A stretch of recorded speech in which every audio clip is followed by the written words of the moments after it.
Hello' everyone, welcome to my another mini blog. সেইদিনাখন গৈছিলোঁ মিৰ্জালৈ ইতিহাস থিয়েটাৰৰ এই বৰ্ষৰ প্ৰথম দৰ্শনী চাবলৈ। অভিজিত ভট্টাচাৰ্য ছাৰৰ তিনিখন নাট সাগৰ বৰুৱা আহি আছে, ভিক্ষাৰী আৰু কাবুলীৱালা।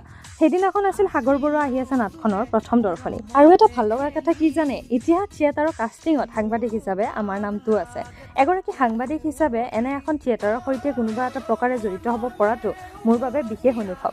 নাট্যখনৰ অন্যতম আকৰ্ষণ আছিল জনপ্ৰিয় অভিনেতা তপন দাস দাদা। সৰুৰে পৰা টিভিৰ পৰ্দাত দেখি অহা এজন প্ৰিয় অভিনেতা।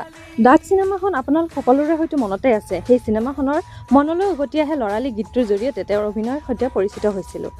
পিছে আমি ইতিহাস থিয়েটাৰৰ আখৰাও চাবলৈ গৈছিলোঁ, কিন্তু সেইদিনাখন বিশেষ ব্যস্ততাৰ বাবে তপন দাদাৰ সৈতে ভালদৰে কথা পাতিব নোৱাৰিলোঁ। কিন্তু আমি যিদিনাখন নাটক চাবলৈ গ'লোঁ, সেইদিনাখন নাট শেষ হোৱাৰ পিছত তেওঁৰ সৈতে কিছু সময় কথা পতাৰো সৌভাগ্য হ'ল। সঁচাকৈ এগৰাকী শিল্পীক পৰ্দাত দেখি ভাল পোৱাটো এটা কথা, আৰু সেই শিল্পীগৰাকীক সন্মুখৰ পৰা লগ পাই কথা পাতিব পৰাটো সেয়া একেবাৰে বেলেগ অনুভৱ। এই সুন্দৰ সন্ধিয়াটো আৰু এই বিশেষ সাক্ষাৎটো মোৰ সদায় মনত ৰৈ যাব।